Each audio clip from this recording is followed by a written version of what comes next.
Voilà une vidéo de chirurgie de cataracte, hein, c'est pas pour vous faire vomir, d'ailleurs vous allez voir que c'est absolument très classe, il n'y a pas une goutte de sang. On rentre le bistouri dans la cornée, vous voyez, on rentre en chambre antérieure, on rentre le bistouri, c'est une incision de 2 mm, c'est tout petit et il n'y a pas une goutte de sang, vous voyez, ça n'a rien à voir avec la gynéco, où j'avais perdu, je me souviens quand j'étais externe, une paire de chaussures. Et ensuite une deuxième petite incision. L'important ensuite c'est, voilà vous voyez c'est très beau, hein, le reflet de la rétine, cette couleur orangée qui peut rappeler un coucher de soleil. Donc c'est vraiment très très beau cette chirurgie. Bon, une mini goutte de sang, 1 microlitre, hein, c'est rien du tout. Nous allons ensuite faire ce qu'on appelle le capsulorhexie, c'est-à-dire qu'avec une pince, comme vous pouvez voir, on va faire une ouverture dans la capsule du cristallin, cette fine membrane.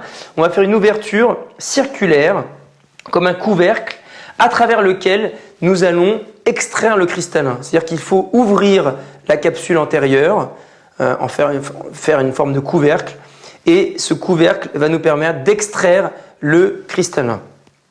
On appelle ça le capsulorhexis. Vous pouvez voir, hop, et on enlève, hein, vous pouvez voir avec cette pince, et on enlève cette capsule.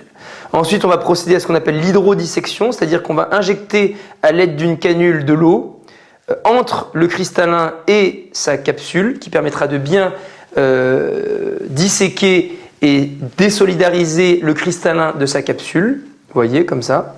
Et là, on va rentrer la sonde de phacoémulsification qui va nous permettre d'aspirer et de fragmenter le cristallin. Phacoémulsification, on rentre à la main gauche un petit micro-manipulateur, un petit crochet qui nous permet de manipuler le cristallin. Donc vous voyez, le gros instrument à droite permet d'aspirer le cristallin, on le casse en deux et puis on l'aspire. Voilà, on rentre dedans, on s'aide du micro-manipulateur pour casser le cristallin en plusieurs morceaux, en plusieurs fragments, et ensuite on aspire jusqu'à ce qu'il ne reste plus rien. Voilà, après il reste des reliquats, on appelle ça les masses, et on va les enlever à l'aide d'une autre canule. Et voilà, vous voyez qu'à la fin, il ne reste plus rien que la capsule. Par contre, la capsule, il faut la laisser en place, hein, vous avez compris. Et qu'est-ce qu'on va mettre dans le sac de la capsule? Eh bien, on va mettre un implant. Regardez, on va injecter l'implant. Il faut que mon interne prépare l'implant.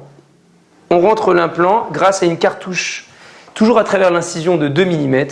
Et l'implant rentre, pénètre dans la capsule, dans le sac de la capsule, et se déplie, s'ouvre, hein, comme une chrysalide. C'est formidable, on a l'impression de donner la vie.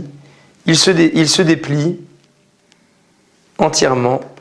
Voilà. Ici, c'est un implant spécial dit multifocal. Vous voyez, il y a des cercles concentriques dans l'implant et ces cercles concentriques permettent aux patients de voir de loin et de près sans lunettes.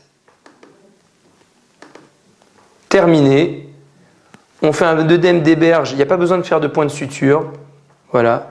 Et à la fin, le patient verra le lendemain ou le surlendemain 10 sur 10 de loin et de près sans lunettes. Je vous remercie de votre attention.